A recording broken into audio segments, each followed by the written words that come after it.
and then hello as our experts who are going to give us their expert part of the stories, experiences, and knowledges that they have about mainly countering election-related hate speech and malinformation. So it's exactly time. I think we'll start. We'll start our session. The discussion guide. The topic is from clicks to conflicts, countering election-related hate speech and malinformation during electoral processes in South Sudan. So we all know South Sudan, we are in the process of having election this December, as the roadmap of our peace agreement says. Along that, we have a lot of misinformation, but the government stands firm, comes out of the time to clear the way that we are going to have the elections on the 22nd of December 2026. So, as you always know, um, during elections or during events, misinformation, hate speech raises. So for electoral processes, there are specific elections or election-related misinformation, malinformation, and hate speech that's created. So today we are going to look at that, especially after the elections are done. So at the panel, we have experts. I'll start by Dengai Akech, who is a fact checker and a peace building expert. So I will not do much of the introduction. I go Akech, you can introduce yourself for us. Then after that, Lo, you will go and introduce before we dive into the questions and concepts of the topic of tonight. So Akech, the floor is yours. You have to 1 minute, I think will be enough for introduction. Thank you.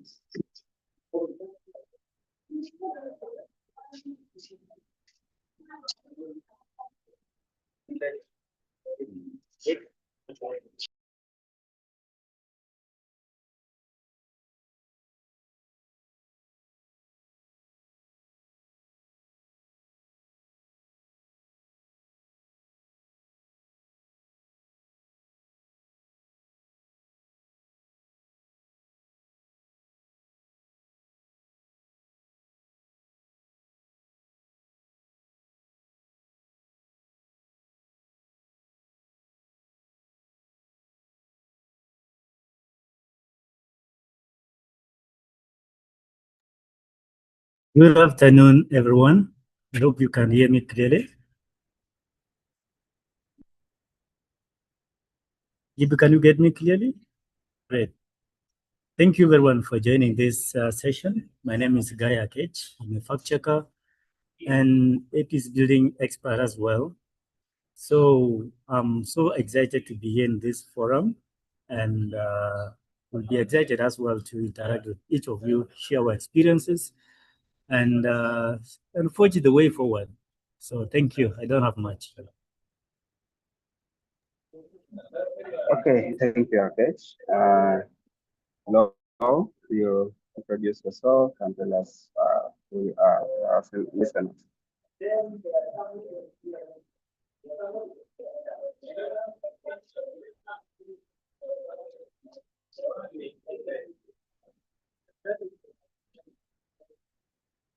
Hello, are you there with us?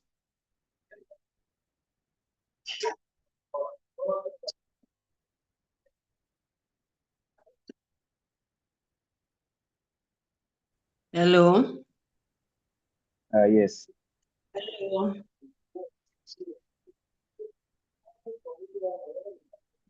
Yes, Lo. Yeah. We can hear you. You get me, dude?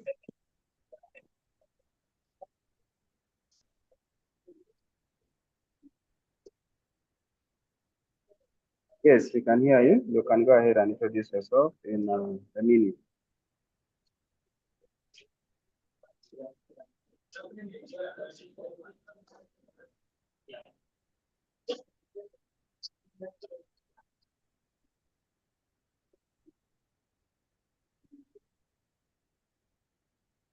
Your volume is low, please. We cannot hear you.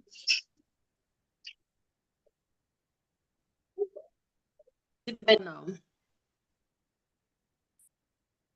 you get me better now? Yeah, at least yes. All right. I was using the earphones thinking it would help. But if you can get me, I'll just get rid of it.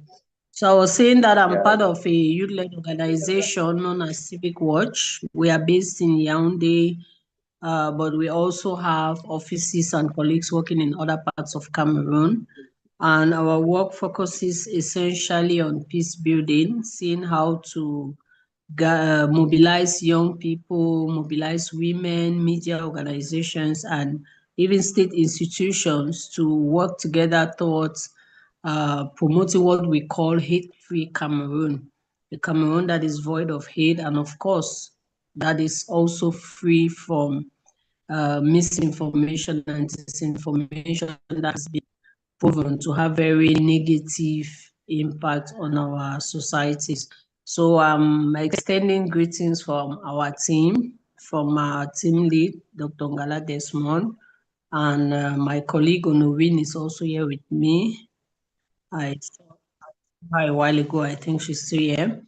And all other team members may join us. So thank you very much, Clarity Dex, for having us. All right. Thank you. Thank you, Law, for leading our call. And as you're going to share your experiences.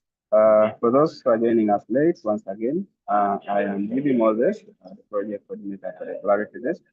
In the call, we also have our ED, Ida Manuel. Matthias is engaged, that is in the background. We also have our digital manager with Martin, is also in the. So Clarity is one of the new and the fastest growing fact-checking organization in South Sudan that was created to curb the scourge of misinformation, hate speech, and malinformation in the country.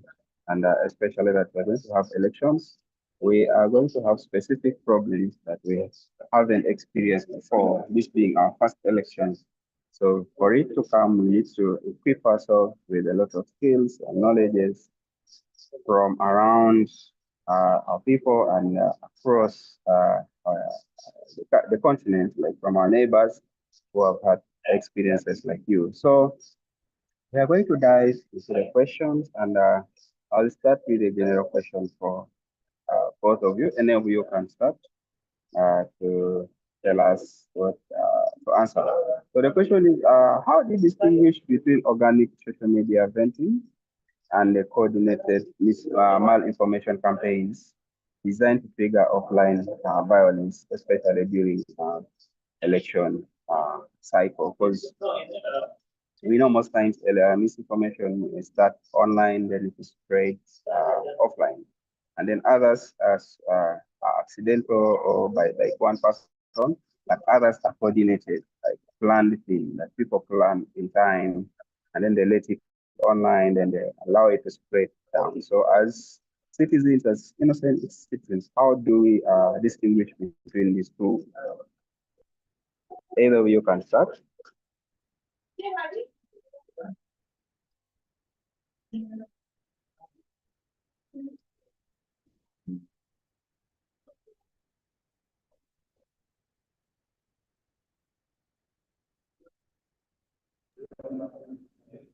Well, thank you, GB. Thank you, GB, for throwing this question at us. And I will start with if when I don't exhaust, then my colleague will also as well come into answer some part of this question. How do I distinguish between organic and research? Well, for organic kind of venting online usually takes the natural form, right? There is there is a natural flow of one's ideas. There is just even more of normal conversation online. Someone just come online to express maybe something they feel they want to talk about. At some points, it might not be accurate. It still covers misinformation aspect, but it is originally coming from them. Such sentiments are coming out direct from an individual, right? And common errors are usually found in such venting or in such sentiments. But for coordinated misinformation or malinformation, it takes okay. Let's take it from the perspective of coordination or organization. Messages in this aspect are organized in such a way that they spread a specific message. There is a central message. These individuals online try to pass, to the public, and in most cases, a negative messages or negative messages that they really want to push across. So, and the channels they use mostly can be the social media mostly, which is the most universal kind of means of mass communication. And they can use accounts like Facebook account, Instagram, Twitter, or rather now X. And the bots also can be engineered to really spread these messages. Also, these people, like, they post mostly on the same content. They post content across all the social platforms with central message. They have the same idea, and the message is so organized in a way that it looks there is a mission they are really pushing for, and that is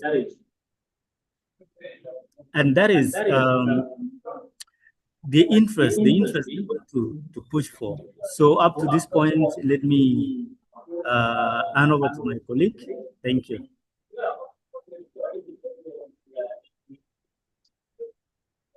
Yes, Lord, do you have something to add on? Actually, You know that when my boss is talking, I have to take notes. So I was taking notes as he was speaking. I hope you can get me very well now.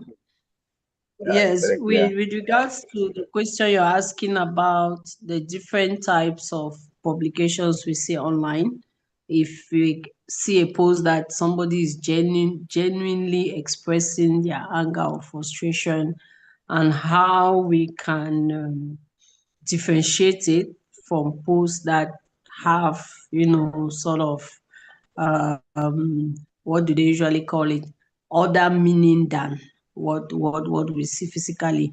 I think the first thing we notice with such posts is the how viral the post become.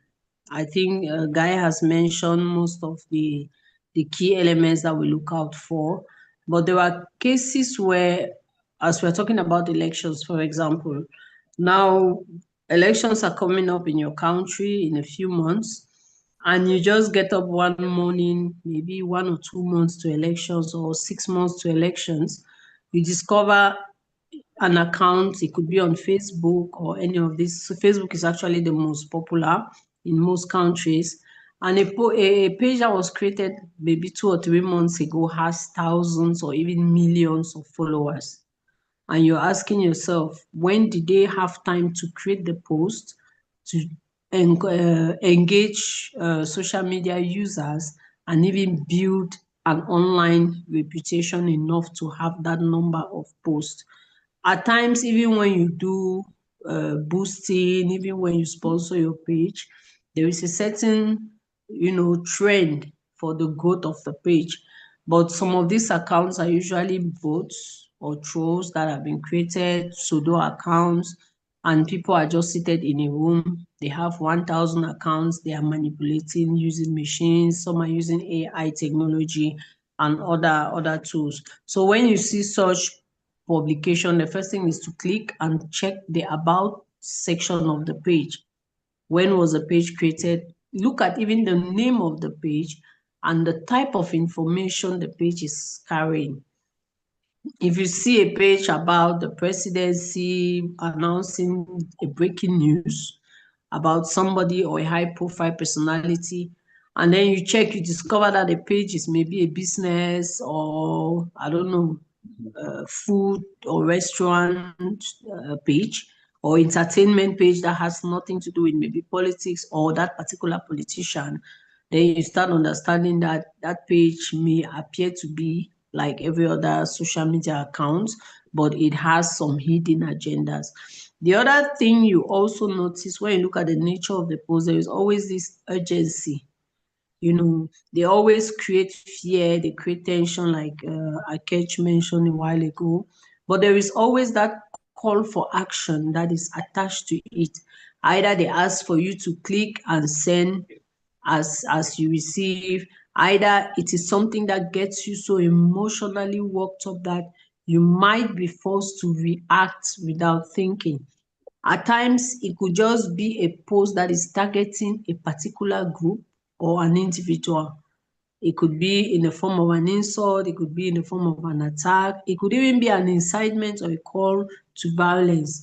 And if this is left unchecked, even though it was posted online, you'll be surprised to see that consequences, which most times are negative, may be realized offline.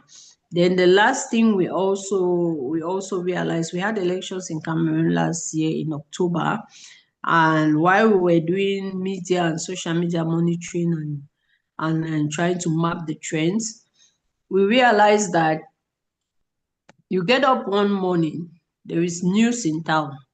Let's say in Cameroon, the Pope was here a few days ago. So that's the news, right? The Pope is in Cameroon, everybody is following. Then you just get one breaking news from somewhere without any, but what exactly is happening. And then for the popular media that you have, be it the state media or private media, which have grown over the years and have had some level of credibility and even access to communities such that they can really have hot news. When I say hot news, I mean news as it is happening. They are not the ones posting. But you just see one funny guy with a funny page that has barely 2 likes, 5 likes, but the guy is breaking one big news. So those are some things that when you see, it doesn't mean that if everybody breaks the news, every breaking news is false. No. I could find myself somewhere and I get an information and I break the news before even other journalists do. That can happen, but it is rare. So I think we just need to be careful with the type of information we see online. When we see any information that is sensational, any information that is carrying threats of attacks, insults, or any derogatory term, we need to be wary of such. And we should also be careful how we react. Things that touch our emotion will be forced to want to react very fast and will be making it more viral. And the more it is shared, the more they are happy because their objective is to create disorder, create or whatever thing they may be interested in. So those are the few things I wanted to add. Thank you. Wow, that was very great and very elaborative.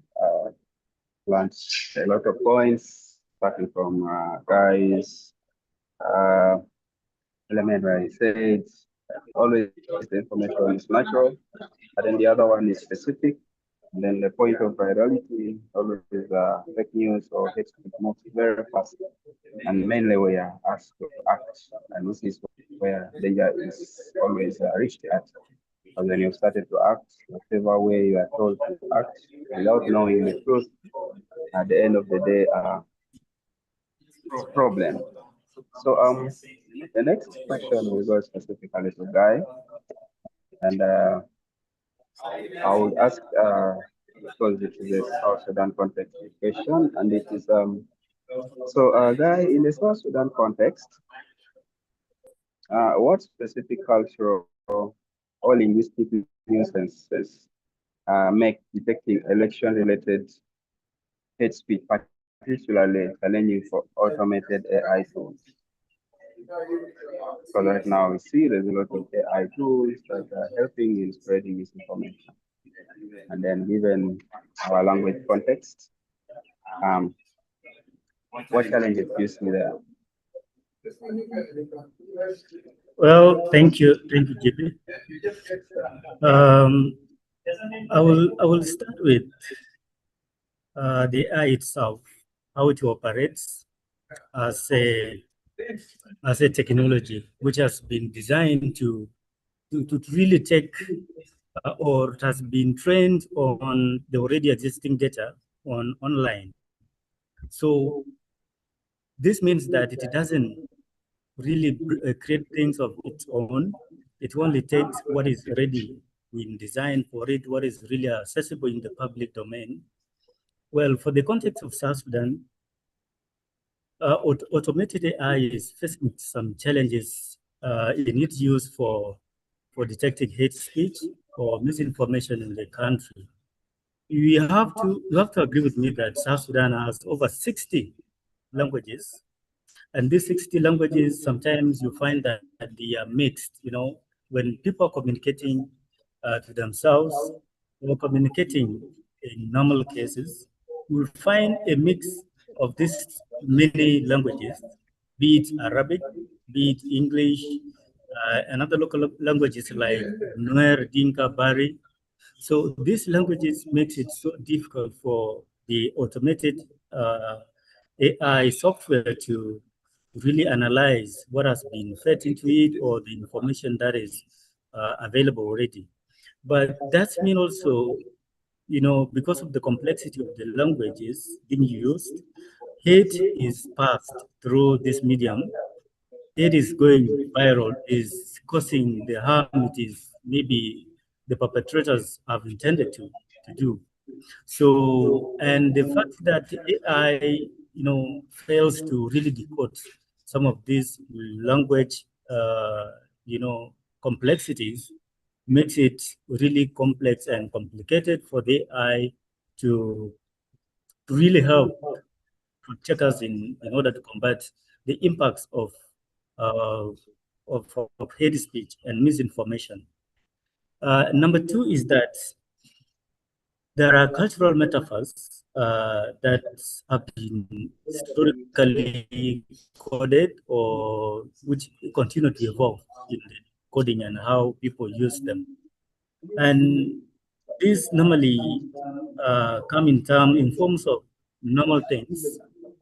Even the use of a word drum or beating drums can come as a way to incite violence.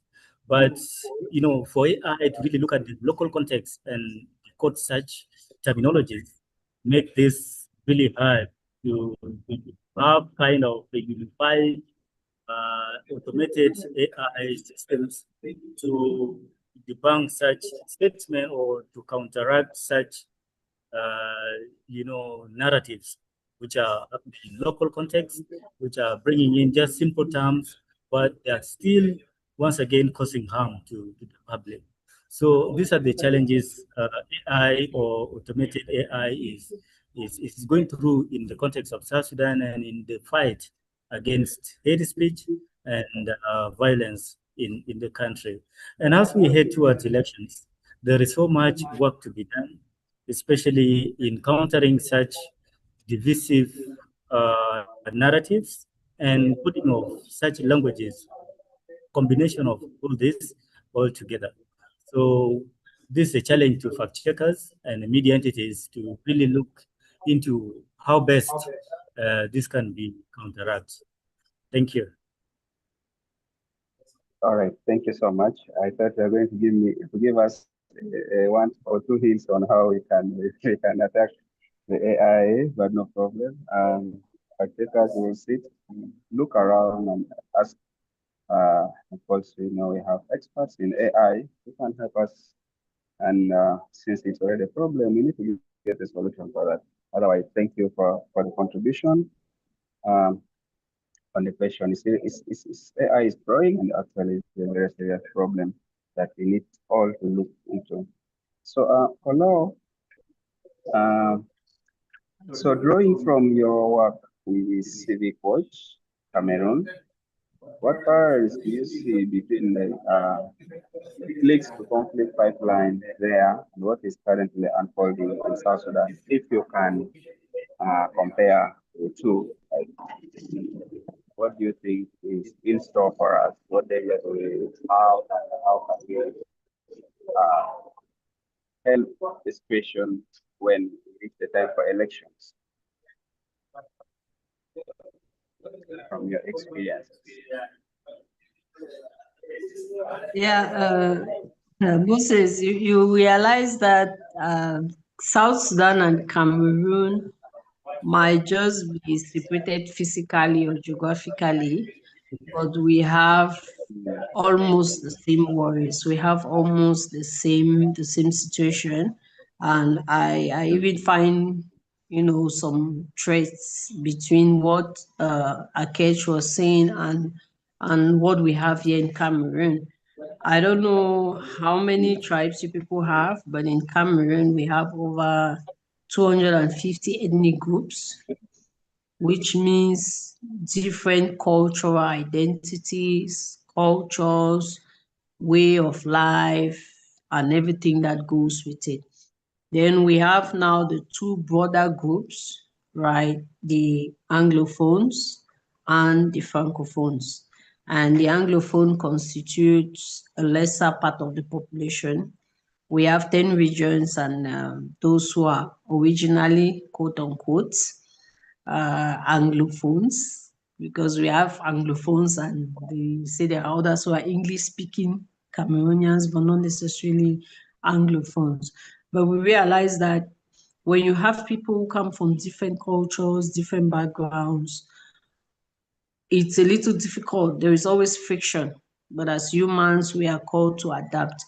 But the main issue we have is not the fact that people are called to share the same space, environment, or resources. The main worry is at the level of interest. When people don't find themselves represented, when people don't feel that sense of belonging, when people think their voices are not heard, at one point they might choke, they might explode, and this causes a lot of tension. In the case of Cameroon, when we look at the just ended elections, we had a really bizarre scenario where it was as if while the incumbent party, that is the ruling party of the president that has been there, this is the 43 years now, while they are trying to keep their space as the incumbent, we now look at the opposition, hoping and expecting that the opposition can rally their energy, their resources, can decide to talk with one voice, can decide to mobilize the electorate so that they may have more weight. Because for a government that has been there for 40 plus years, even if they were as nice as angels, they will still have a stronghold on the people than you do. But we were surprised to see that there were more fightings between the different parties. People start fighting one another, people start quarreling one another, one party attacking the other party. And we had a case of one of the candidates who was eliminated because there were conditions that had to be met to be eligible. And when the person did not meet it, one of the main opposition parties, while the guy was struggling to get another party to endorse him, the other parties, political private parties, or should I say opposition parties, that ought to work together were actually fighting each other. And when you see the leaders of parties are arguing and fighting, like they say, when elephants fight, it is the grass that will always suffer it.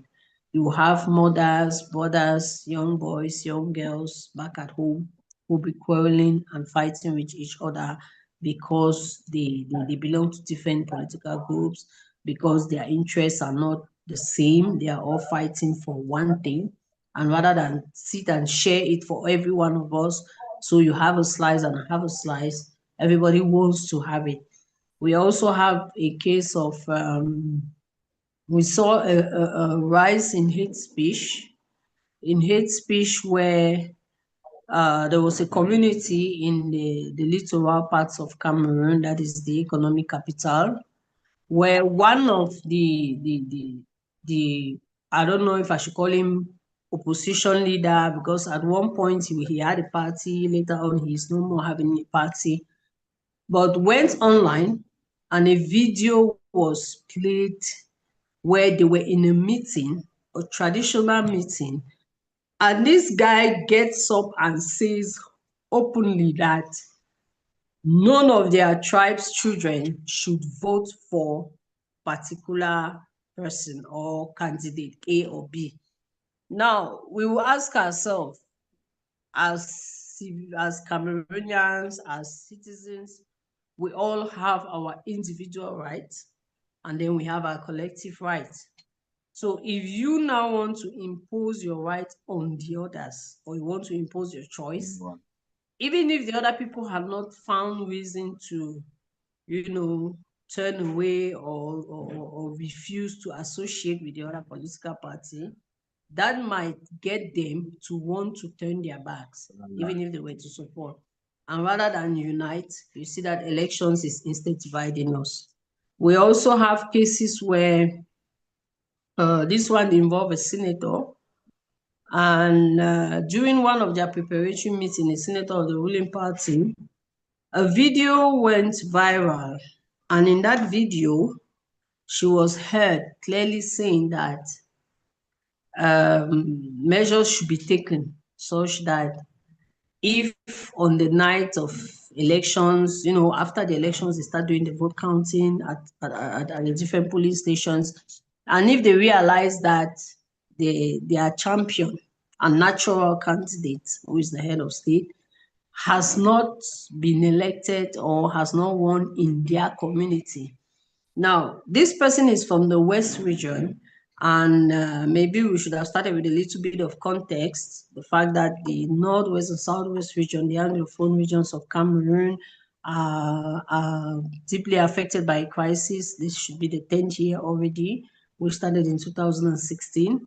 It started as non-violent protest, but later on metamorphosed into an armed separatist crisis, which has caused untold havoc on the population. And this senator is from the West region, which is, I should say, neighboring region to the Northwest region. So because of the crisis and the mass exodus that this has caused, most people have left the Northwest and Southwest to be settled in places like Littoral, Douala, and Bafoussam, or the West region, which is close to their region.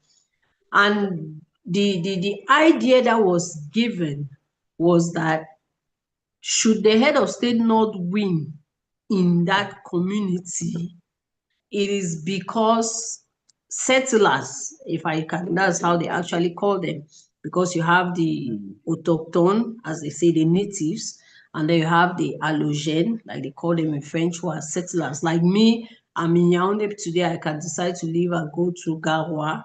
So I'm not originally from there. They will consider me as if I'm an outsider. It would be because outsiders have come, and it is the outsiders that Wow.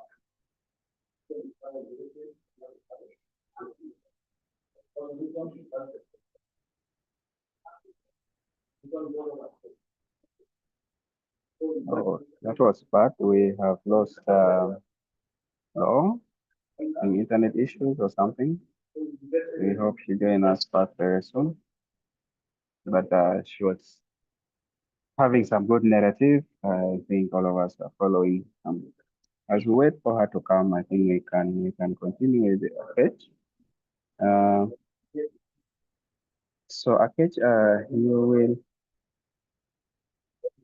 guide us and help us. Like, we often see a spike in misinformation just before polling. Always, as we always know, misinformation comes when there's an event or when there's something happening or when something has happened. So in this case, during elections, there are always more, there's increase. So based on your experience, what are the most narratives what are the most common narratives currently being used to undermine information integrity in the South Sudan digital space? All right, thank you.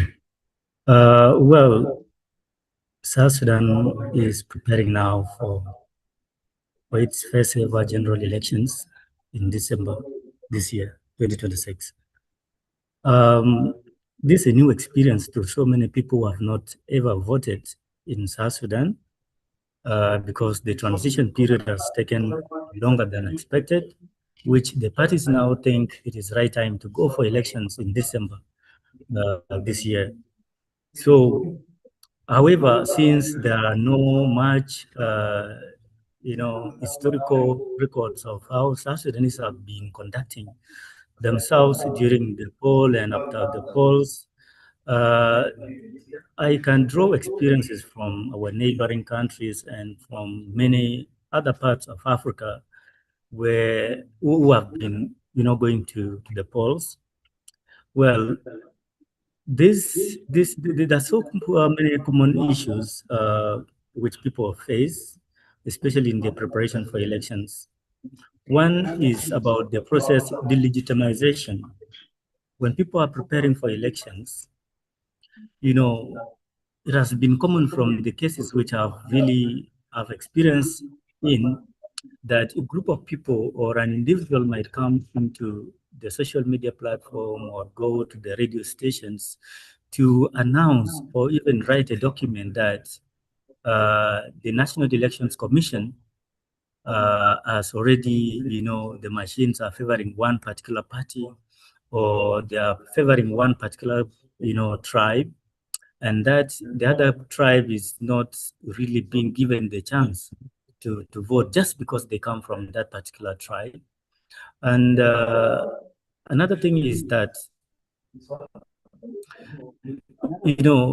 narratives have been going around maybe during that particular time when people are preparing for elections that uh, ballot papers are already marked somewhere else, and they will be deposited because they will be favoring one particular party or an individual.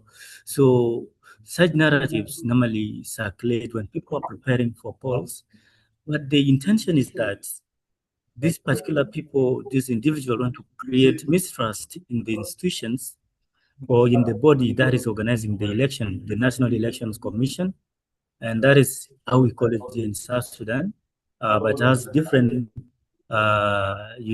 names elsewhere. So such narratives targeting the institution that is trusted to conduct the elections to be free and fair, usually bring issues related to elections rigging and mistrust or contest, uh, related to the legitimacy of the results when they later are announced. So this is one of the factors or one of the issues which normally happen. And we anticipate such things to still happen in South Sudan, such narratives to happen prior to the election days. So another thing that we are anticipating right now as we prepare for polls are fake withdrawals or endorsements. Individuals who are maybe against a particular party or a particular individual might come to the domain and with fake screenshots of statements, written statement that is, that a particular political figure has withdrawn from the elections. And this withdrawal means what? It means it is supporting another party, which is more of endorsement, is endorsing the other party. So the impact is that the supporters or the supporters, will really decide not to maybe show up during the elections, or maybe go vote for the other, political aspirants when they did not even really intend to vote for that person, just because the person they support is reportedly seen supporting another party or another individual. So this falsehood really affects the outcomes of the election. And if they vote for someone that they did not want, and maybe someone who has no proper records to lead, it still goes back to the issues of political violence or post-election violence. So thank you for this, and over to you.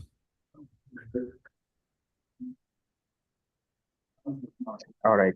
Thank you so much for all this. Okay. It's actually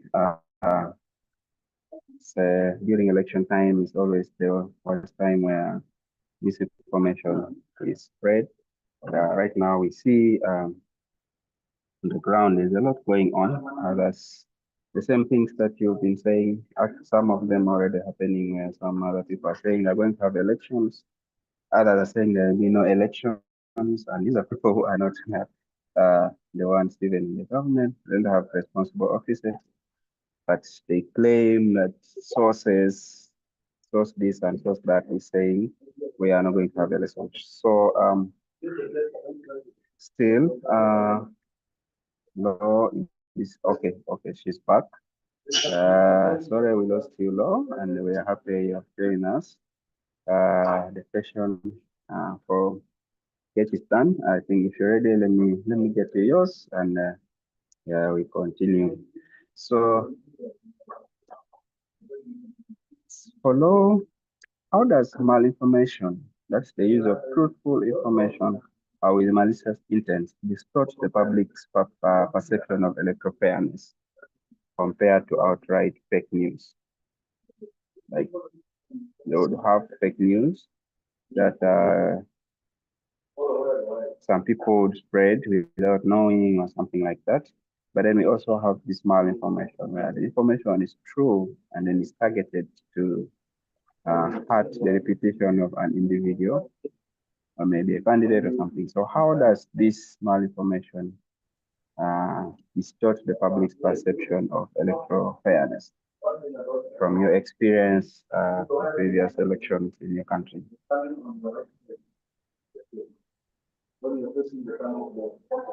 Yeah, thank you very much. I'm glad to be back. My village people gathered. They don't want me to attend this call. I don't know what happened. When we started, I was kicked out. I thought it had stopped. I don't know. Maybe you check. I hope it's not a technical issue. So, talking about malinformation, just like you mentioned, malinformation from its name is mal. It sounds evil. It sounds disturbing, and I think till now we've not really had cases of malinformation in Cameroon. And if I'm looking at the recent elections we had, but we've had more of misinformation and disinformation. And just know that any time there is any form of malinformation that goes out, whether the person is innocent, before the person will be able to clear their name, before the person will be able to bring out proofs, I bet you something would have happened and that would automatically be negative. Imagine you're running for office, maybe president, mayor, or we've had the presidential elections and municipal and legislative elections are coming. I think they are coming by the end of this year or early next year. And somebody just comes up with one story, whether you're innocent, before you have the time to go to court or you have to bring your own proof, nobody will believe you. And we also know that bad news spreads faster than the right or true information. Even when you make the correction, it might not get to everybody. But what we saw in Cameroon last in 2018, where the elections were highly played online. Unlike in 92, maybe later on, towards the late, just before the 2000s, and then the 2011 elections, social media did not give people that much access to information, that much possibility to express themselves, and also to be able to mobilize, because there was a lot of mobilization that is done online. But we saw in 2018 cases of disinformation where one of a professor in the university who is part of political sciences, who is part of the ruling party, was on a TV program, and he openly said one of the main contenders of the 2018 election is a homosexual, and that he had pictures, videos of him, which till date everybody's waiting for. Not only we have not seen the pictures nor the videos, but no legal action or anything has been taken. Now in Cameroon, it is official that homosexuality is banned. Not only does the law ban it, from a spiritual, or should I say religious perspective, it is a practice that is, even if it's existing, it's more of a taboo, it's hidden.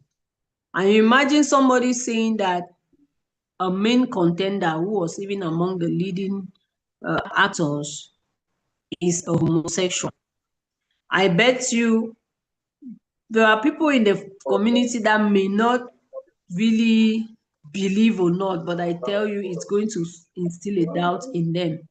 And they'll be asking themselves, what type of person do we want to put as president for our country?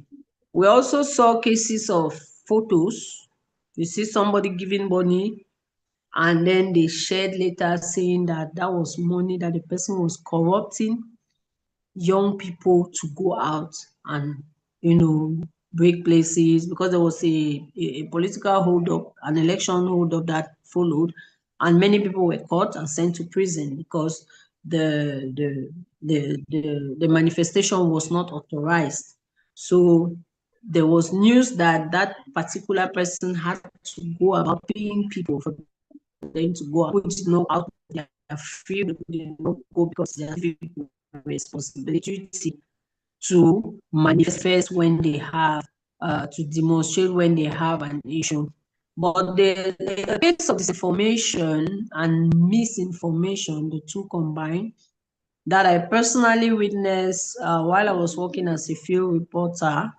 I happened to have covered the 2011 presidential elections, and then in 2013, the position of senator was introduced, because we had the presidential election, we had just the lower chambers of the assembly, which is the National Assembly, with members of parliament that were voted. So in 2013, when the legislative election was introduced, there is a female candidate who in 2011 declared her interest to run president. Later on in 2013, she was mobilizing members of her party so that they could get municipal seats and even the parliament. And the famous news was that one, she's married. A woman is not married who does not care for a home or does not have a family to care for, cannot take care of an entire nation like Cameroon, because it will be too big for her. Others said, and I think it is proven, that she doesn't have a child. She's never had a child, a biological child. She has children she has brought up, adopted, and people were now working in Douala then, and we were assigned different political parties to cover. So I was assigned to work with her. And when you go around listening to what people are saying, they say, no, a woman who has not given birth, who has not felt the the pain of childbearing. She cannot be president. She cannot even be in a position of leadership because she will tell our children to go to the street and manifest because she knows that she does not have a child. She will not lose her child. She does not know the pain of losing a child. But apart from this lady who came in for the presidential elections, we've had cases. I think we had a meeting some weeks ago on gender disinformation. And one lady who is a lawyer told us the case of a lady she is actually following up. That woman was traumatized because in Cameroon we have municipal elections where people are taken from different neighborhoods. They come together, they are voted to constitute municipal or council executive. And from there, they vote the mayor.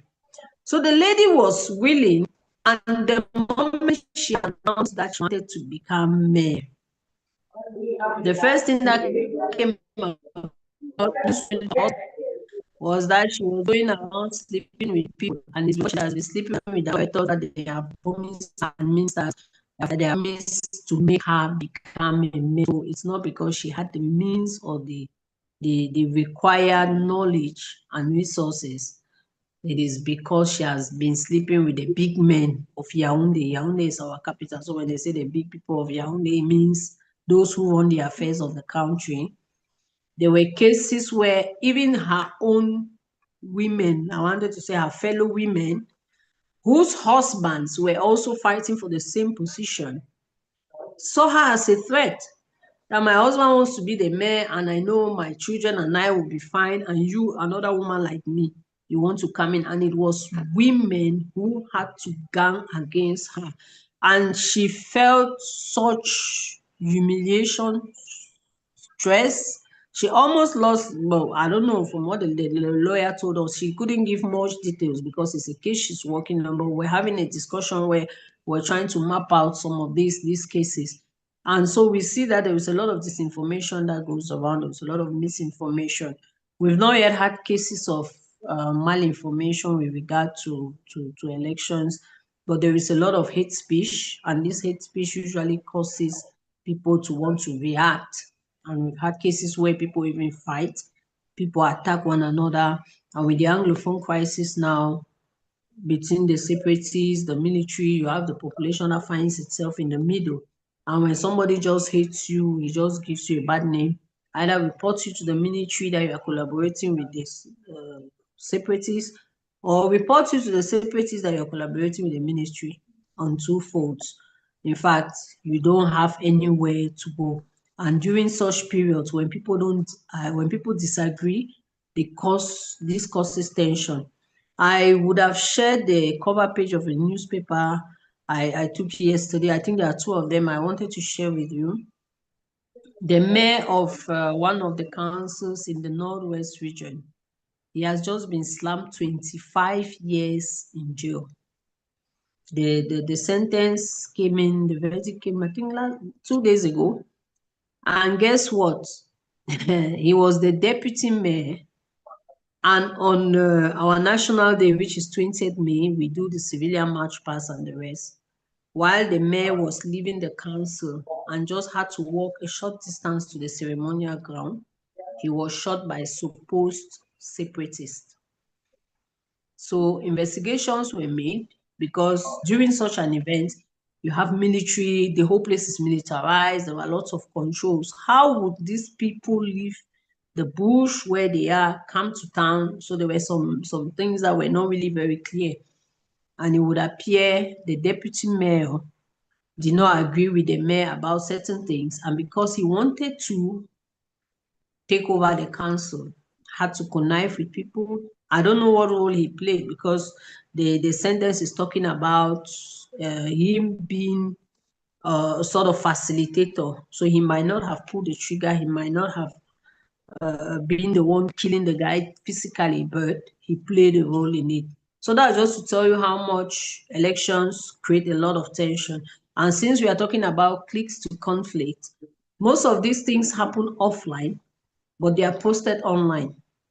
And the moment they start being posted, people will be sharing and sharing. And as they are sharing, it also gets even to other people who initially could not have had this information if it was just said in a particular room.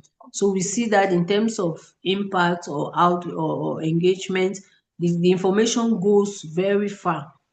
And you don't know what the 100 or 200 person or somebody in one community, when he or she will see that information, we don't know what they will do with it. AI too is coming and people are using AI to create fun videos, but not everybody is media literacy aware enough to know that this video is not the head of state drinking and dancing. We even saw wonderful videos of the Pope dancing serious Makossa. Makossa is a famous music in Cameroon.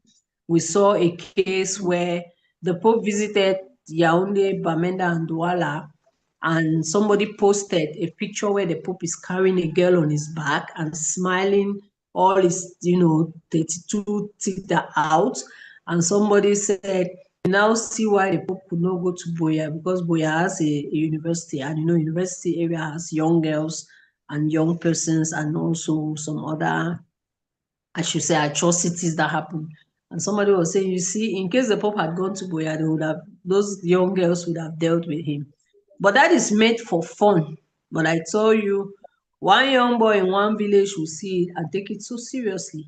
In the same way, when harmful information goes out, somebody who is, who sees the information from the same perspective because of their affiliation to the person who is being talked about, or because of their religious leaning or their political leaning, they might just go ahead and act upon it. And of course, the effect could be just nothing but dangerous.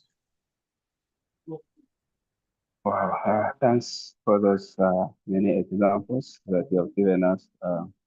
It's actually very teaching. We hope to take note and also share with our people back from here. Because during elections or during any event, as you have given an example of the Pope, yeah, a lot happens and people go to their phones and their laptops, then they do whatever they want to do with these tools. And we hope our elections will not, the clicks will not take us to conflicts because it's been so long here. So, yeah, so for both of you, I have one short question that always also is very important. It is how influential diaspora communities fueling all this escalating election-related hate speech back home. Of course, like for our case, due to the conflicts that we have been through, we have a lot of our brothers and sisters who are outside the country, and they follow whatever is happening. Most times, they do communicate through the online platforms. So, what do you think are their influence? How influential are they in either fueling or this escalating election-related hate speech? Any of you can start, maybe in a minute or two. All right, let me start because my colleague Laura just took it from the other side. Well, from my experience from the community I come from, the diaspora community is composed of well-respected individuals. They are very respected. They have uh, resources. They are financially stable, if I can put it that way. And for that reason, the influence back home here is very significant. It's really very significant because these are the people their communities look up to, because drawing from the exposure, the level of the exposure, being far from home, and really perceiving them as people who are well educated, they know everything, they are well informed. So that respect is gained through that, being someone being perceived as well exposed and being financially stable as well. So the influence plays so much in how they de-escalate or fuel conflict in South Sudan. But from what I've observed is that the diaspora community is contributing too much of fuel in conflict in South Sudan. Violent conflict in that context, because conflict can be something normal, but its escalation to violence is what makes it the worst thing to experience. So we have seen instances of individuals in the abroad, in diaspora, going live on social media, attacking individuals, attacking a particular community, spreading hate on social platforms, right?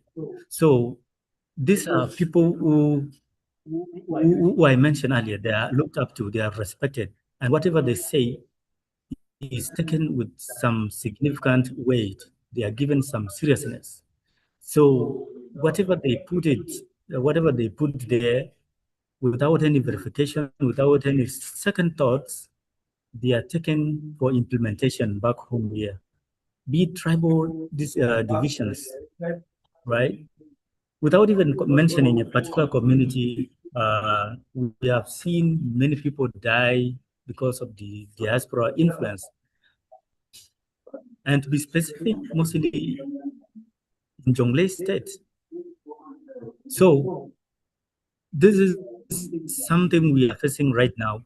But if you look at it critically and you look at it in a positive light, the diaspora community, with the respect given to them, they can use this influence and the respect accorded to them to unite their communities, unite South Sudanese, and work on something that will build our coexistence and collaboration in many aspects. So this is something we should look at and always not take whatever they say to be, to be the reality of the matter. So let us be so vigilant, because not everything that is coming from most of them in the diaspora community, from the diaspora, especially for our fellow South Sudanese, is taking us for, for unity. It's rather division in that case. So over to you, GB. Okay, thank you, H. The main thing that I've seen is that the respect that we accord our brothers who are abroad for whatever we look at them, from whatever angle we look at them, the financial support and then the financial strength and then the intellectual one also. So we would pray that they don't spread the bad information or misinformation, and then also us who are back here, we should be able to understand what is malinformation, misinformation, or whatever information that they spread is the intention should be known before we take it, much as we respect them. Thank you. Alo, do you have something to add on, or we can move on to the next? Yeah, I just want to add that the issue of the diaspora is a very complex one. And just like Akesh said, we have to be careful. We don't have to take everything they say to be gospel truth. We have to, yes, that's more in theory. You have communities where one guy by some means found himself abroad, and at the end of the month, he's the one who is sending money maybe for rent. He's the one who is sending money for food. The mother gets sick and they have to call him or her. At times, it could even be a lady. And then you also have cases where you finish your advanced level, your secondary school, and you need to continue. You don't have the means. And your uncle abroad is the one telling you, okay, go, I will send you to the university, and one thing or the other. And if for some reason, whatever it may be, they fall out with the government, they fall out with a friend, they fall out with anybody, and they say this is the decision. Nobody in this house will associate with Akech again. Nobody in this house will do this. Or they say, okay, there is a protest on the 30th of April, and every youth is expected to go out. And you're sitting in your room quietly and your uncle calls you I almost said it in Pidgin before I remember that we are not in Cameroon. Have you heard about what is being? Make sure on that day you go. I'll send you money. I'll send you 5K. Yes, you get it well. Go, because you people have to go out, my dear. That person may not do it because they want to, but because it could be the financial, economic situation or whatever situation that has pushed them to a tight corner. And whether they like it or not, their opinion doesn't count. And we've seen that with the Anglophone crisis. In fact, it's the diaspora that calls the shot. The guys sat abroad, they were posting, it started online. And that was even the relationship between South Sudan, our mother, the Define Now initiative, and Cameroon, because the diaspora was calling the shots back at home. The diaspora, even if there is no internet in Sudan, if there's no internet in Cameroon, if there's no internet in Africa, they are abroad, they have internet, they post, and they are free to say what they want because they know they are beyond thousands or millions of kilometers. You have the Atlantic that is separating us, right? So their level of expression may be a little violent or more aggressive than us. We might complain, but complain with some softness, knowing that you don't want to get some unwanted visitors at one point. So, like he said, I also go in for the same message. We as peace builders, that's a major challenge we had here at Civic Watch when we're going to communities. You go to the Northwest region, you meet young people, nobody will tell you that they like war. Nobody will say, I want to kill another person. Nobody. We are here to meet somebody that will boldly hit their chest and say, I take pleasure in causing harm. But either because they have some frustrations, either because they have some problems, and now we are talking about elections. And this is it. Election is not just casting the ballot on that day. No.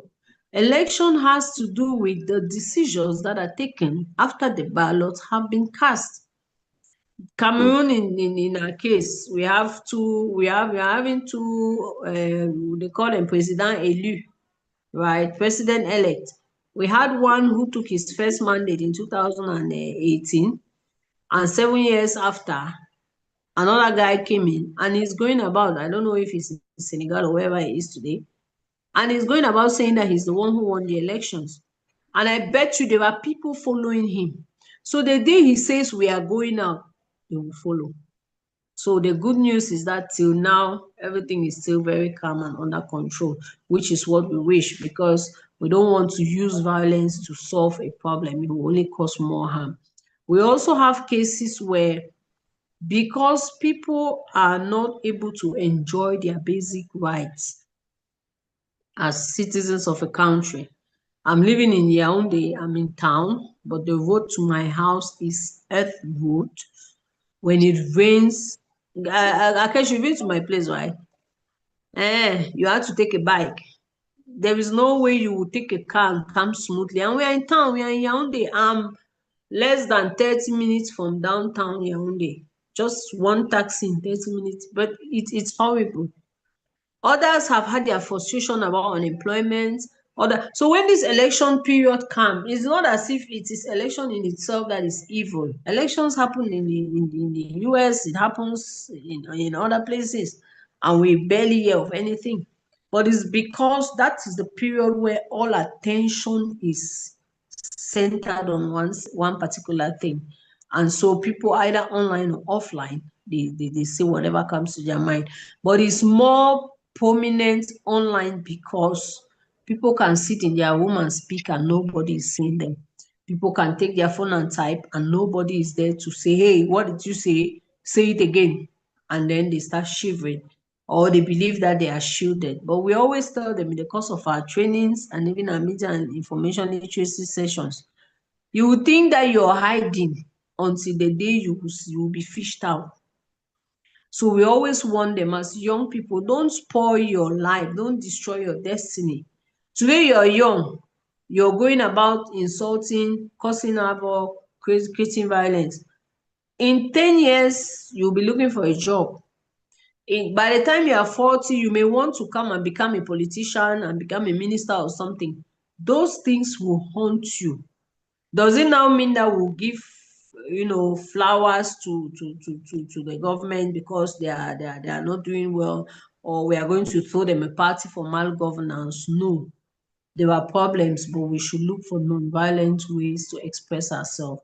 And if we mobilize our energies and work together, of course, we'll be able to have a better result. So in Cameroon, we have a similar situation where we see the diaspora calling the shots.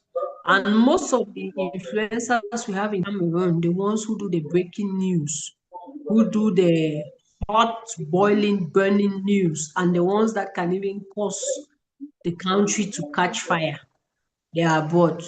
There was one who was even caught and locked up. They said he was beaten. I don't know by what means he did. He's now in Germany. And ever since he's in Germany, the guy is giving all sorts of news. There is the other one, you were talking about malinformation. There is this other one in France. He used to be in Cameroon. His only duty is to unveil the things that are happening at the presidency. Now, is it true? Is it verified? Does he have the proofs? We know that as a journalist who has worked for over 20 years, he has some sources that can feed him with information. But we also know of cases where a source can intentionally mislead you. And in a political arena like that, don't mind because ministers sit on the same table, they have their different interests. Don't mind because the president is sitting next to the prime minister or whosoever. As they are sitting there, everybody is looking for what to work for him. So they can use that and manipulate even the person they are giving the information to. I think the best thing is to be cautious of our words, cautious of our actions, be they online or offline, and know that whatever we sow today, if we go by destruction, we will destroy, and after that, we'll sit and look at each other. If we go by killing, we will kill, and tomorrow we'll look for who to discuss with. We'll discover there is nobody left. We should always remember that there is a need to keep at least our human value, which is loving each other, preserving life, which is very important. Most of the guys of the diaspora, they go abroad, they take nationality, so they know they're not coming back. Now, those of us who are back here, do we want to be so gullible that we want to destroy the little and last thing we have? Because they at least have something abroad. We don't have anywhere else to go. So we have a responsibility to fix our nation. For you people in South Sudan, I just watch. I know you people know your situation more and better.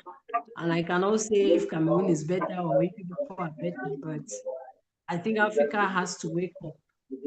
Akej, you and your guys of regional integration, help us to make this continent better. We are instead drifting apart instead of moving closer as one continent, instead of joining our hands and developing and growing with one another. Traveling in Africa is a nightmare, right? Moving around, we don't even have the infrastructure or anything. So I believe there's so much we need to do than kill each other, than attack each other, or seek things that will be harmful to one another. Thank you. Well, thank you. That was more elaborate and live examples. Actually, we have a lot of people in diaspora who post. Actually, most time they post what we have not yet had or what we have not even seen.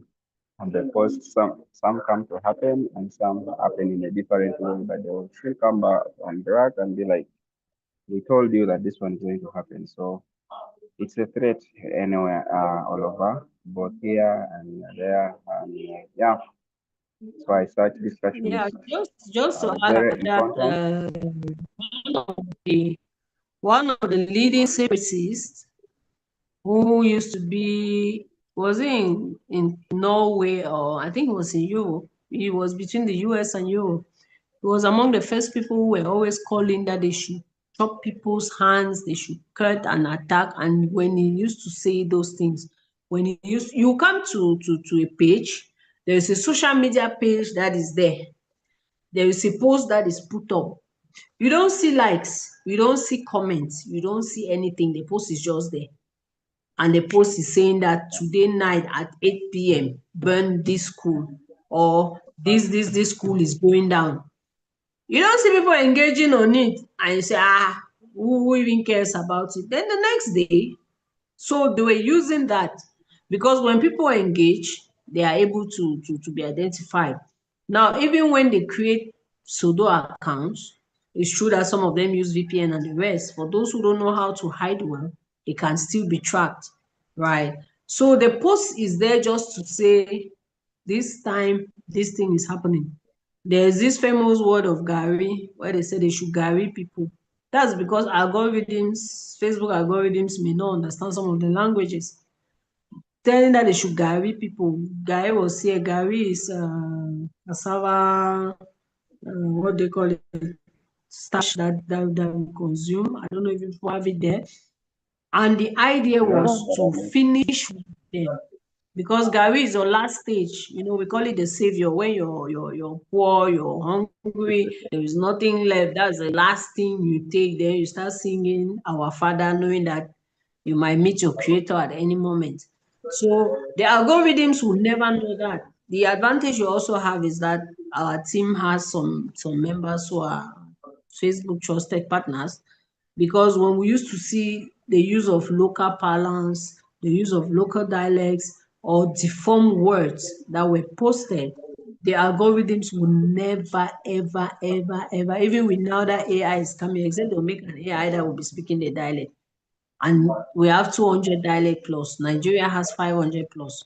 I don't know about South Sudan and South Africa and the rest. Which one would they learn we and which have one would we they have not? like 64 Yeah, so documented I languages. think it's more an issue of responsibility, and that's where poverty is.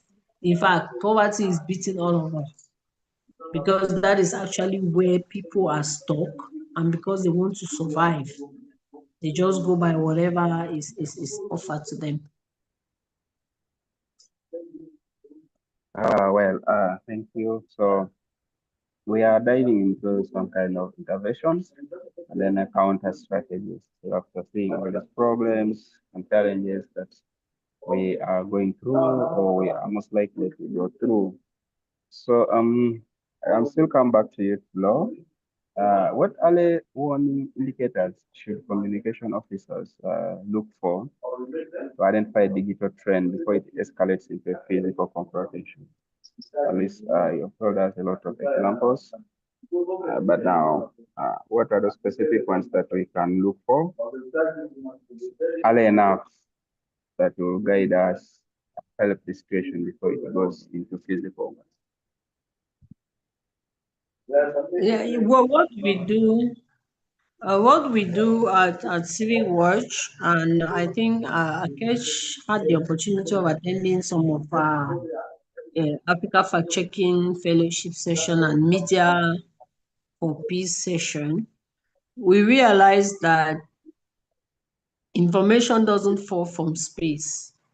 The call to attack someone, to attack a community, to attack a person or whoever does not just emerge one morning. It's something that was thought, it's something that was decided, and then there is this call for others to act upon, which means it is an entire process. But we've also realized within elections period that there are always trends. Like we had elections in October 2025. But I can tell you, as early as the beginning of the year, there were some little quarrels and some small issues in some places that were usually naturally very calm. The next thing you hear about, somebody fought with another and killed one person. And because two boys from two different ethnic groups fight, somebody for some reason or another, kills the other. Then you start hearing that all the people from that person's village need to leave and go back to their village, right? We also had a case where the president in my country is from the South region. And the South region is about 2 hours from Yaoundé. And during elections, even before people start declaring their interest to run for president or parliament, You know, they start doing the groundworks. They start visiting towns, they start meeting people, they start lobbying. And we've had several instances, and we still had it this 2025, when members of the opposition party were going to the South region, the region of origin of the head of state. And they got to the entrance, they were blocked. They were refused access, that they would not enter, that village is 100% for the head of state. They don't want to hear any other message. Now, what stops you from leaving a candidate to come, sit and talk, and he goes? He has that free right. We also had one other politician who is abroad in the diaspora. He came. I was going to that same region to go and launch his campaign. I think it was to have a meeting. It was not even a campaign. It was the administrative authority himself who came out and said they have not authorized his meeting that he wanted to hold. So he was even asked to leave the town. So I believe that most times when we see these signs that start happening, you start imagining that these people who are trying to be defensive, you are telling people, don't do this, don't do that, do this. I know in our African culture, we always have do not, do not. I'm yet to see cases where they tell you, touch this. It's always, you are not supposed to do this and that. And then this now creates frustration, which can later on be manifested in a different way, and it just might become violent. We also saw cases where elections started. Before elections even, the National Communication Council gives out a warning and says there should be no debates on elections, which was stifling digital and civic rights. People are free to express themselves about the elections. But that was because they were surely worried and afraid that in the course of political debates, like we're having this conversation right now, it's civil. I was talking a while ago about interest. Right now, I don't have any particular interest for anything. So we are talking like three civilized, vaccinated, and matured adults. But imagine somebody just comes in now, in case we're in a physical meeting, and drops a bag of money. In fact, guy who was telling me ladies first, being gentle, would unlady me first, handle the money, then relady me later on. Because there our interests would have changed and there was something we want to get. So I think it's at that level that these things are happening. We see that here in Cameroon, politics are run around tribal lines. It's about, is from where, right? He's from which village? He's from which tribe? Like the other politician that I told you, he was with the members of his committee. They had a cultural meeting, and he stood during a meeting that had nothing to do with politics and says, there is this person that is going about making campaign. Let him not come. We have one of our sons. The son is not even from their ethnic group, but he said, rather than support that man, this other person is closer to us because of their ethnic group. They were from the same region, but different ethnic groups. And they made an official statement. So you can imagine how that feels. So when you start seeing cases where people want to go to certain places to make campaigns and they are forbidden, they are restricted, you see cases where people may want to go on TV. The ruling party has an entire arsenal. They have people in all the 10 regions. They have state funds and state resources. When the governor is going to the meeting, he goes with the state car, even if he's going for the party. If you are a director in an office, you have your office car, you have your office driver paid by the state. The day you're going to your village for elections or for campaign, you go with all of them. They have to work for you. But those of the opposition, unfortunately, do not have the same weight of resources. So things like social media, radio, TV, that is where they had to leverage this gap. They had to leverage this geographical limitation and also be able to reach people and even reach the diaspora, because most radio and TVs are doing lives today. And then Political debates were prohibited, and it became so hot. But then what we should do is the state, right?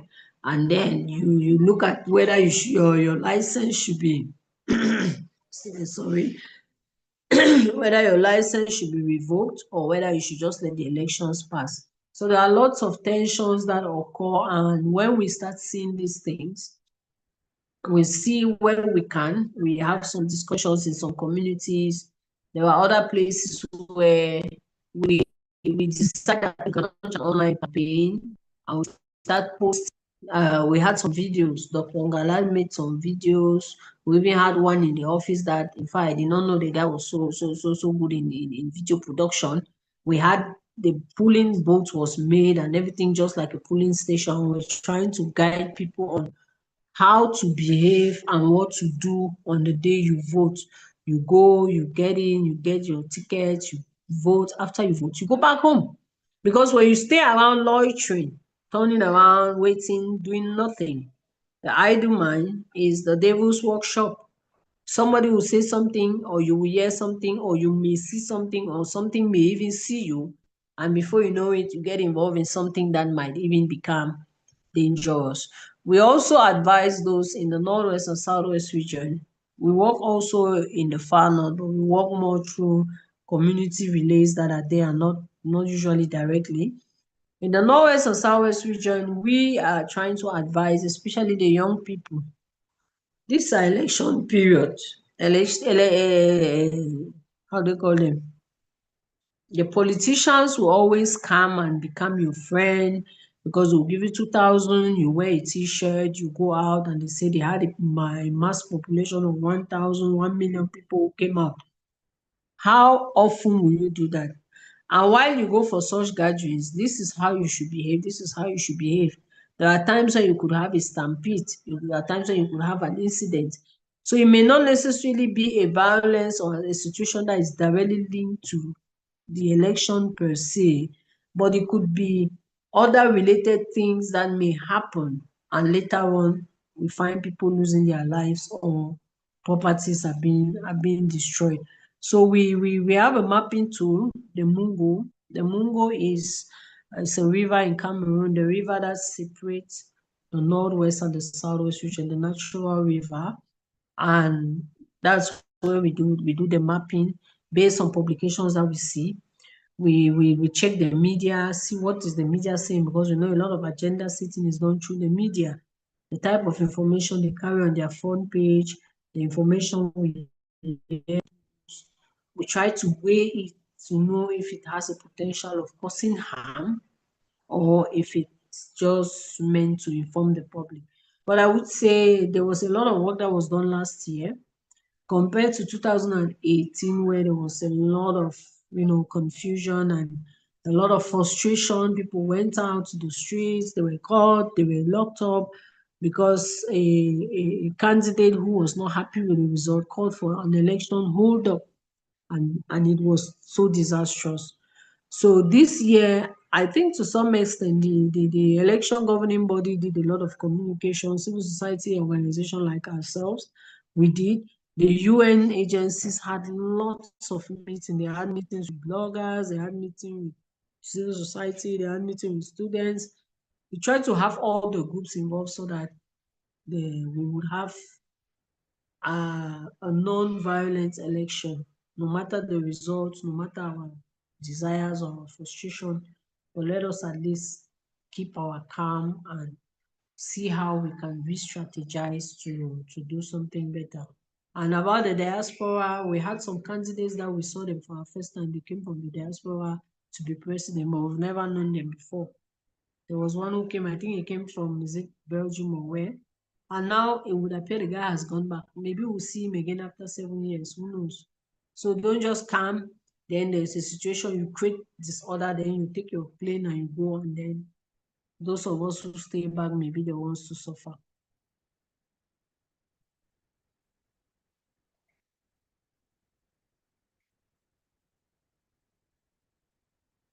Check your mic.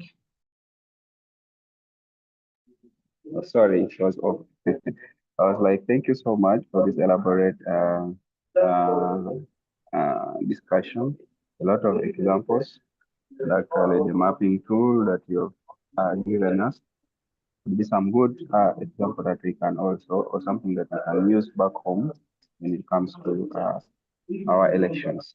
So back to Guy now. Guy, the fact checker, most times you do debunking when the information is already out there. We come with a fact check, and as earlier on, I think it was Law who said lies spreads faster than the truth. So even if of fact checking, sometimes the debunking or the debunked information does not reach the population. So, what roles do pre-banking and usually educating the public before the lie hits play in protecting a vulnerable electorate, such as our own?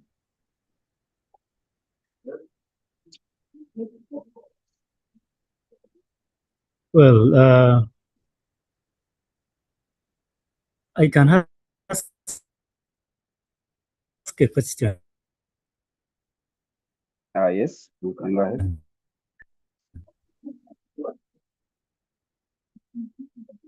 That's, I think, how I can elaborate on this.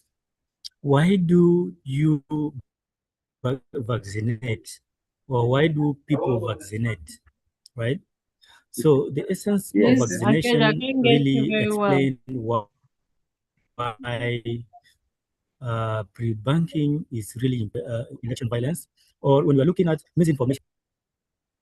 Yes, so pre-banking is significant in when we are talking about electoral misinformation.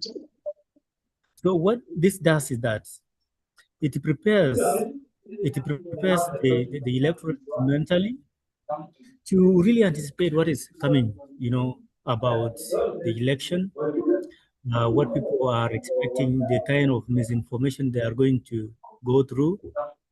So that is why it is important, just like vaccinating yourself against particular disease, against particular, pandemic, just like coronavirus when it came and people were already vaccinating themselves. It was mandatory that you have to vaccinate so that you don't contract coronavirus.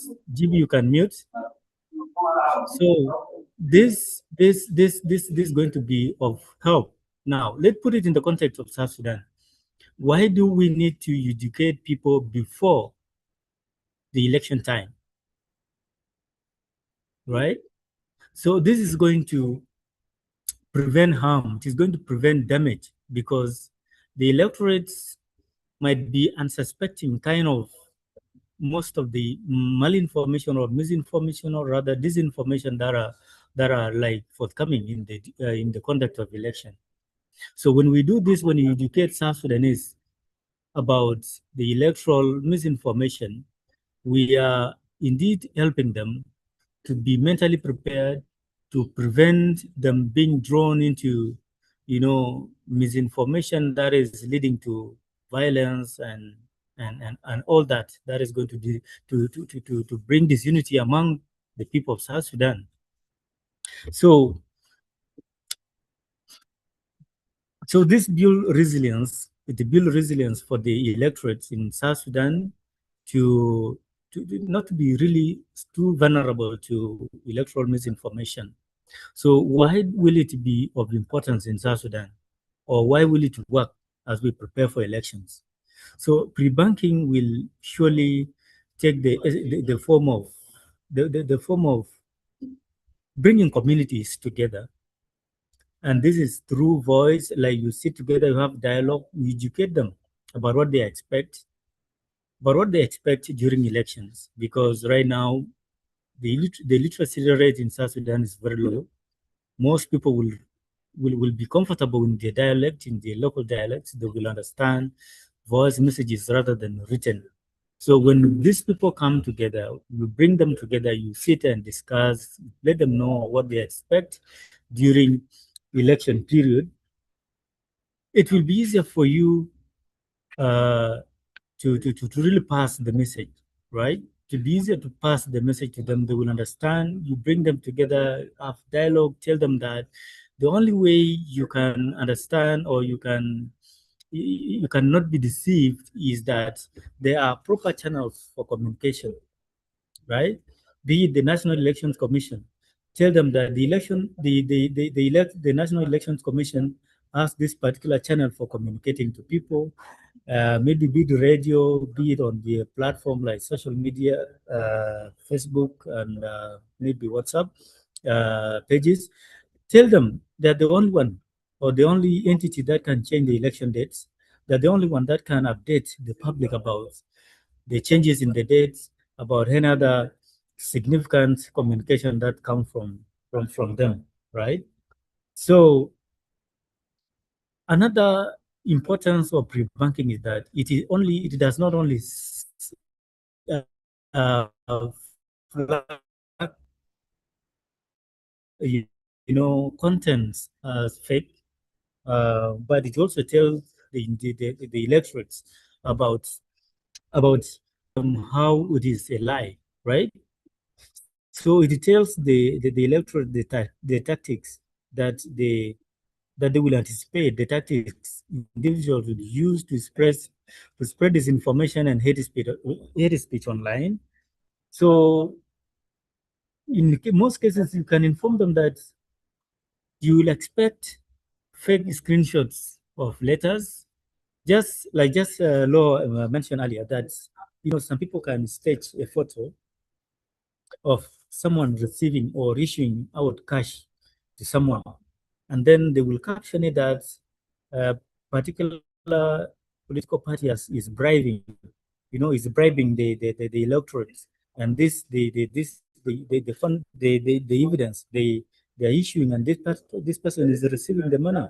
So if such screenshots are seen on the platform, and you have already taught and prepared the electorate that they will be coming across such narratives or such screenshots, you have already helped them, you have already opened their minds, you have already prepared them to critically look at this of these tactics, or you have already prepared them to look at them and really be so vigilant of not just to not just consume this information directly as it is.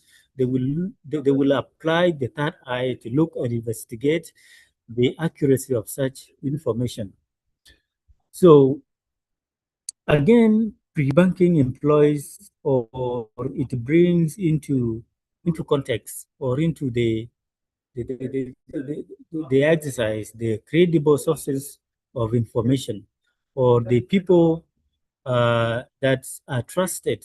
Talk about the chiefs, talk about maybe the normal people like the Barbara riders.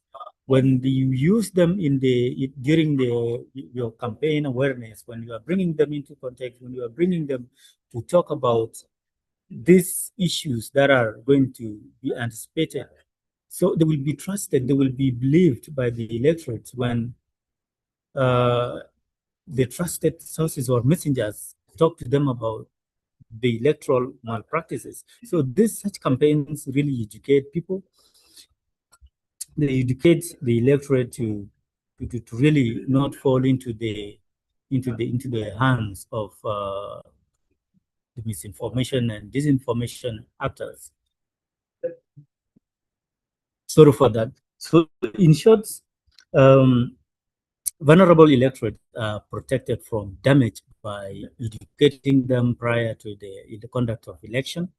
And this is what we need right now in South Sudan. We need to inform the electorate. We want them to be aware about what they expect and how to react. Not usually, in most cases, they are informed not to spread any kind of information that they have not verified. So this normally such communications come during the pre-banking exercise. Let them know, let them be aware, and it will help them to not to fall into traps of misinformation, disinformation, and hate speech that in most cases escalate to violence, electoral violence. And this is how we can prevent this from happening in South Sudan. We need to prevent the harm by educating the electorate. Thank you. Thank you so much, Guy. The main point here is the vaccination part that I've seen very useful. Whatever point is debunking guards against the impact that will come when people know what is coming. The impact will be minimal or even no. Like the way they would react would always be positive, or others will not even react. So thank you so much for that contribution to that. We are running out of time, and luckily enough, we have one more question that we will for both of us. So, how can we encourage social media platforms to prioritize South Sudanese and Cameroonian context when when their moderation algorithms often overlook local languages and dialects? I know this one might be very complicated or beyond your capacity, but how would you wish or how would you advise if you had the capacity to tell the platform, social media platforms, to prioritize these two countries, our two countries, in the context of especially content moderation or algorithm moderation that's often overlooked because of the many languages that we have talked about. Any of you can start and then. I would just say that is like they always say, if wishes were horses, everyone Yeah, would ride. sure.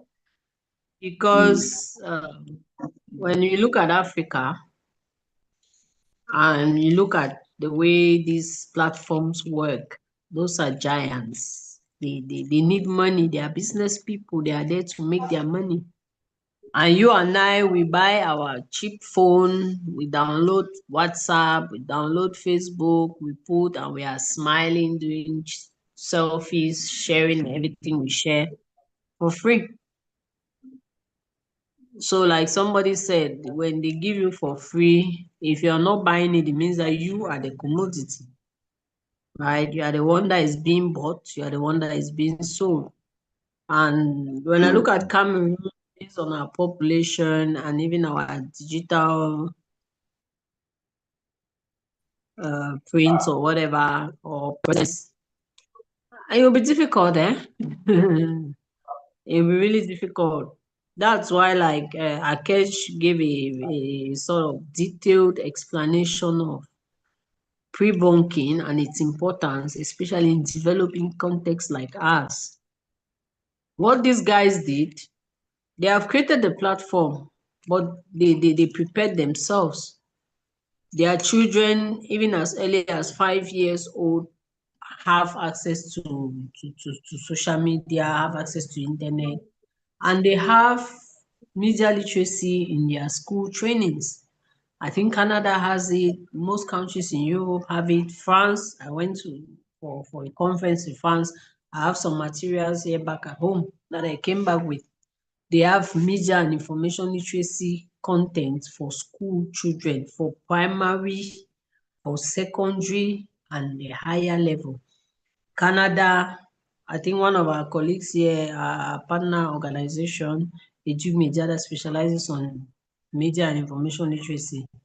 He went there for an activity or they had a meeting or something, and he was telling us Canada has just, enacted the law, including media and information literacy, even to the lowest level.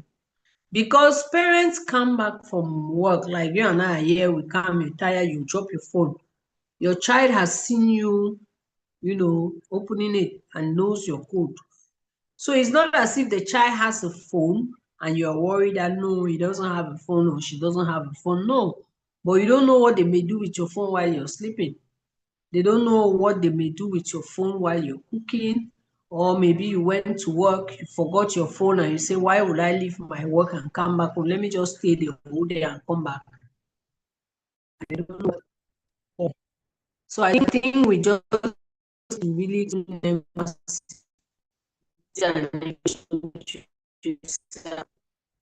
while implementing the defined initiative. We made it a community project. And as a result, not only did the community identify with it, but the community took complete ownership. This is the second year the final project has not had funding. The initiative has not had funding, but we have activities running. We have students who are doing activities in schools. We have community members that are making posts. They are doing online campaigns because they have understood the importance and relevance of such a project. We should not just we come, do one training, take pictures and send a report to donor. No. We brought in a bottom-up approach where we start from grassroots communities, and when we got them trained, we rather sent them to their communities and they were the ones who went to train. So they had a double responsibility to ensure that they pass out the right information and training to their community members. And then now that they have trained their community members, they are watching over each other, what we call community peace waivers. You are there, you're weaving your own level of peace as a trainer. Me, I'm also weaving as a person. And the day you do something wrong, I'll remind you, did you not teach me that I should not do this or I should do that? Or you as a community member can say, but sir, I taught you people last week that you should not accept everything online. Why is it that? Because we cannot be everywhere, right? So what works really for us is pre-bunking, getting people to know. Even if the person does not know the right information, I see a picture of the president riding a bicycle. I may not know whether it is the president, but just the fact that I doubt it, just the fact that I stop and I don't share forward as we always do, it helps to break the chain. By the time we do this, we get everybody to know that my mom is the one sharing all type of information in our group. Oh, if you want to drink, your liver is paining, drink this, your this. Pushing, and they are mostly coming from Phoenix, which is known as a disinformation media. But who am I to argue with her? I'm the journalist, but she will tell me what she's sharing is right. But you get her to understand it may be right as well as it might be wrong. So you have to be careful. We have also another approach which we use and which worked a lot for us. Knowing that we cannot meet everybody, we cannot reach everyone, we introduced the Media for Peace training. And while the AFA fellows were focusing specifically on fact-checking, we now went to newsrooms, got journalists, reporters, we even got some interns and the executives like the editor-in-chiefs and even media owners. And we had trainings with them on conflict-sensitive reporting. And in talking about that, we also talk about hate speech, talking about mainstreaming media, gender. We also talk about violence, how to report where there is a crisis and when there is violence. And then we also introduce them to fact-checking. So they might not write the fact-checking article following the standard that we know to say, no, law is not in Yaoundé, law is in Douala. But because they have been trained on online and offline verification techniques, when they see information, they will not be fast to post it in their newspaper, to take it on their program. They will be able to verify. And so we have reduced it at their level, because we've had media organs here that have actually shared fake news without even knowing. And when you draw their attention, they argue until you have to prove them. They say, I no be no. But the day the law will pick you, because we have a cybercrime law and an anti-terrorism law, that if it is to be applied on you, you will know you just might never get well again. You just might never survive it. So what we realize is when we train them, in the course of their work now, they are applying it. But we did not tell them that we want you to become a fact checker, leave what you're doing. No, use it where you are. You are a teacher, you are in class, you're with students. One day, your students will see something on social media and they will say, Madam, you told us that 1 + 1 is 2, but we've seen on social media 1 + 1 is 3. If you are not trained to be able to tell them the right thing, then, they are lost. And we went to churches. We're surprised. One of our fellows in Douala had a community meetup with the members of the mothers. There's an association of women in our church. And she was telling them that I'm sure that the one mama said anything she sees, she's always forwarding. They said that mix ginger, lemon, and what and drink to lose weight. Mix this plus this and this and this. And she said she's every WhatsApp now. I also saw on WhatsApp. And then that mama will not be able to know this is right, this is wrong. But the fact that you have already put in her mind that you can see something online which is fake, at least will reduce that habit of, and that, that urge to always do. So I think African fact-checking organizations will do better to invest more on pre-bunker, and Africa Check is doing that already a lot. We saw during the elections in Senegal, they produced guidelines about elections, the glossary. I think they did the same thing too for Cote d'Ivoire, if I'm not mistaken. I don't know the one they did in Cameroon. We see Paradigm Initiative that is doing annual reports with index on digital rights and violation and the rest. So when we see some of this work coming up, it's raising awareness about digital platforms, their use, their importance, the opportunities that they can open us up to, and at the same time reminding us that it's like a knife. You either use it to do good or you can use it to do evil, and your result will depend on the action you take today. So it's something we just need to continue promoting. In the meantime, fact checking still continues. But let us not sit and wait for fake news to come before we go about debunking, even though we'll not live long enough to be able to survive. When the COVID pandemic came to Cameroon, the general understanding is that the response was history was slow because of government bureaucracy or resources or other things, but there was an overarching issue of trust. People stopped going to the hospital even if they had malaria because they said that once you go to the hospital, they'll give you your own share of COVID. The nurses are just waiting for you to come and they will share. There were people who got sick but could not go to the hospital for treatment because they thought it was something else, and they were drinking lemon and ginger. They were drinking the bark of trees. They go and they scrape the bark of mango and the rest, and they were making all sorts of concoctions.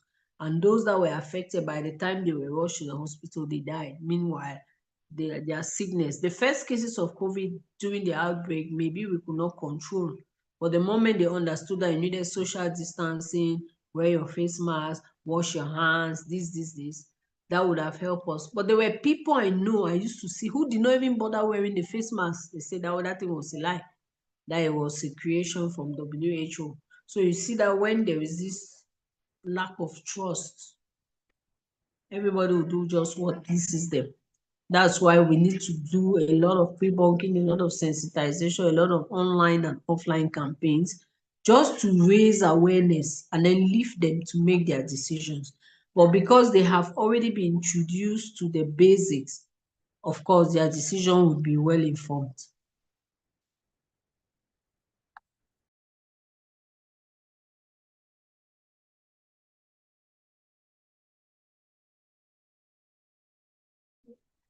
Thank you, Law, for this. Akech, you can tell us something? How can you encourage the social media platforms to prioritize South Sudanese and Cameroonian in the algorithm context? Right. Okay, thank you. And thank you, Laura, for exhausting much of that and going into details to bring into light the local context and about how this is. And it is indeed a complex process and intervention to make. You know, as earlier mentioned, and as my colleague mentioned earlier, Cameroon alone has over 250 languages, and South Sudan also has nearly 100 languages. We are just talking about only two countries in Africa, only two in Africa, and we have 55 of them. So this is going to be a serious work, and it's going to be a tedious work for media owners like Meta to factor in all these local languages. You know what makes it so easy now for platforms like Meta to cooperate and incorporate all that, you know, or to moderate the platforms easily is because they're using only a few languages. Talk of English, talk of Arabic, talk of French. So it becomes really easier for them and manageable. But our languages are really so complex and many at the same time. And also given the lack of databases or lack of information about written in these languages, in local languages in Cameroon and in South Sudan. So this, as I mentioned earlier, AI is trained on the available, data, and if it is trained on this available data, it is easier for you to work with it. It is easier for you to make any inputs, make prompts, and it is easier for you to work and get what you need, right? So this makes it so hard. And then again, the commercialization of these platforms, they are depending on the on the arts. So making sure that most of these languages are moderated, it is tedious, and then again, it affects them in terms of revenue generation. Okay. So what I think is maybe possible and that is doable as well is a collaboration between countries, between or among these two countries and the media and the social media platforms like Meta. The collaboration is that, and that is going to make the work more manageable since the AI is trained on the available, data, be it voice data, be it text data, be it images. Uh, what is possible is that we need a collaboration between uh, these entities or among these entities. There is a need to develop lexicons because it will be impossible to translate our local our local languages, be it Dinka, which I speak, translate entirely all of it and making all the information available on about Dinka. It is going to be too much work that is maybe not going to be possible. So development of lexicons in the local languages and feed it into the AI databases is going to help AI to train and learn about this particular hate speech lexicons and be it words like anyagat, right? Or be it door or be it nyam nyam, right? These are the major lexicons being used in South Sudan to spread misinformation and hate speech around, right? So if this information and more of it is fed into the AI databases, it is going to be easier to manage hate speech when these words are flagged. And in around 2018, the Fight Hate Now South Sudan worked so much on this. They generated more than 300 lexicons, and they were shared with Meta in such a partnership. It is easier to combat misinformation and hate speech, right? And I think there is still a need because communities and society keeps evolving. New words are coming. Misinformation is taking new dynamics. So there is a need to still update more on this based on the trends and the changes in the communities and society. Put more, feed more information or lexicons into AI databases. Collaborate with the AI companies and major social media platforms like Meta, and this way, it is going to be easier and is going to help in using AI to combat misinformation and hate speech, and more especially things related to electoral processes. Thank you.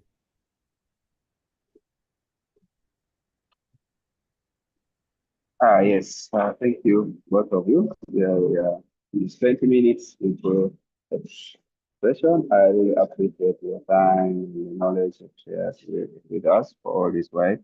Um, Maybe in 2 minutes, can give us each your words of your last words and encouragements to especially South Sudanese who are looking for the upcoming election, the first of its kind, with the challenges of this internet trying to tap what can they expect or what should they do so that there is no much impact. You as experts, any of you can start and tell us what we can take home as South Sudanese.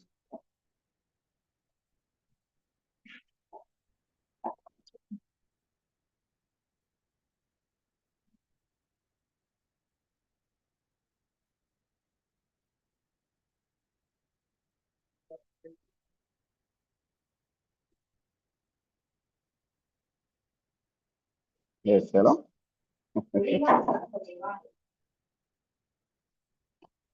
uh, Law and Gaia Case. I'm like in 1 minute, you each can tell us the last 2 words that as South Sudanese we can take home as we expect the elections.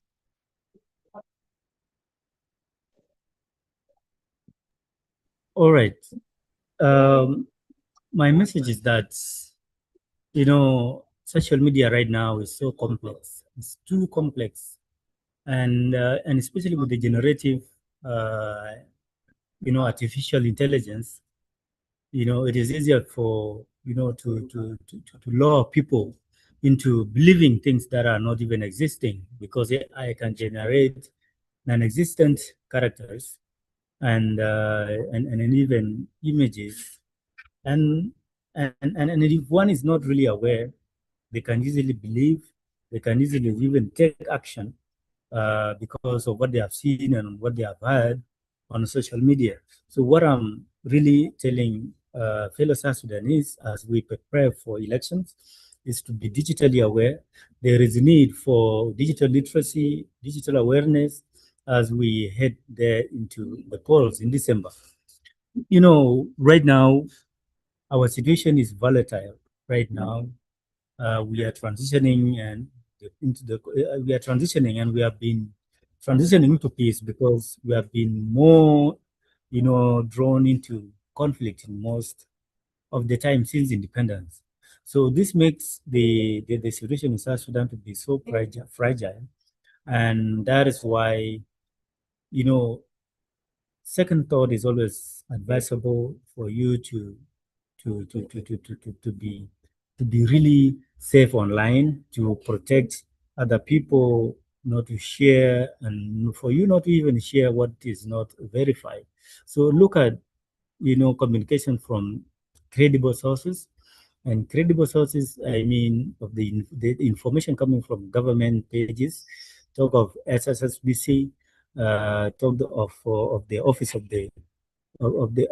of the president, South Sudan, because these pages normally communicate authentic information, maybe to some extent, and for you to protect yourself and not create harm, always click before you think, or rather think before you click and make a interchange.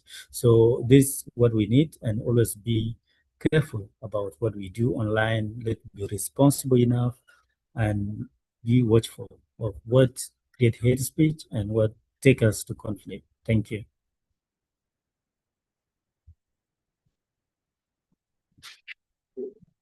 Over to you, GB.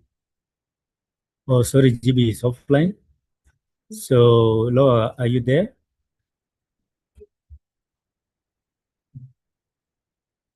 GB, I can see you back. Yeah, sorry, I was kicked off and I started misbehave from my side. I don't know what happened, but I'm back. Thanks. Yes, Law, you can give us your final remarks.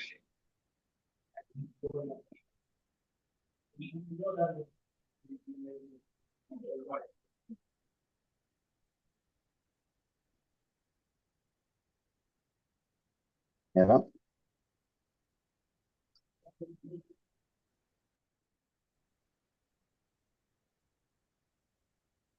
I think Laura has gotten some challenges. Yeah, I don't know what happened, but maybe network or something, but she's on. I don't know whether we can call it a day. Yeah, I think we can conclude it. Yeah. Finally, I see there is a new person who's joined us. Kiri, you're most welcome. I'm sorry you joined us late, a little bit late when you're almost summarizing. But I just want to let you know that the whole session is recorded. It is actually right now it's live. If you go to our YouTube, you can still follow it from the beginning up to where it is. Everything that was discussed will be available there. And yes, you can always reach out. You can visit. If there's anything that is not clear, you can reach us. You can reach out to us on the Clarity Desk through either WhatsApp or through our Facebook pages or our LinkedIn or Twitter. So we'll be helped and we'll be always guided. Otherwise, I thank you so much, Guy, for this wonderful time that you have shared with us on the knowledge that will help us in the upcoming elections. I also thank Law for her time and the knowledge. In the same spirit, I appreciate so much on my own behalf and on behalf of the Clarity Desk. We really so much appreciate all of you. Thank you so much, and uh, hope to see you in the near future as we have more of these engagements and then sharing information in ourselves and the citizens. Thank you for now. I say have a good day. Thank you. Good day too. Okay, thanks.